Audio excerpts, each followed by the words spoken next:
மகா மேன்மையும் அருமையுமான வாக்குத்தத்தங்கள் 102.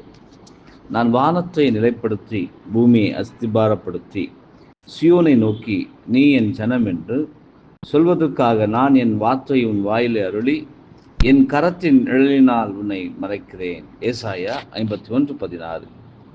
விசுவாசத்தை ஊக்குவிக்கவே கர்த்தரானவர் நமக்கு தமது சகல வெளியேறப்பெற்ற வாக்குத்தத்தங்களோடு கூட அவர் மேல் குழந்தை போன்று எளிமையான நம்பிக்கை வைக்கத்தக்கதாக அநேக உற்சாகமூட்டுதலையும் கொடுத்துள்ளார். மேலும் மனுஷர்களுடைய நிந்தைகளுக்கு சேவையை அடைத்து கொள்ளும்படியாகவும் கட்டளையிட்டுள்ளார். புதிய வானத்தை நிலைப்படுத்தி புதிய பூமியை அஸ்திபாரப்படுத்தி சியோனை புதிய வானம் புதிய பூமியாக புது ராஜ்யத்திற்கு தகுதியான சுதந்திரங்கள் ஆகும்படிக்கு இந்த துன்பங்களால் பரீட்சிக்கப்பட்டு நிரூபிக்கப்பட்ட ஜனங்களை நோக்கி நீ என் ஜனம் என்று சொல்லுவேன் என்றார் என்பதே. ஆமென்.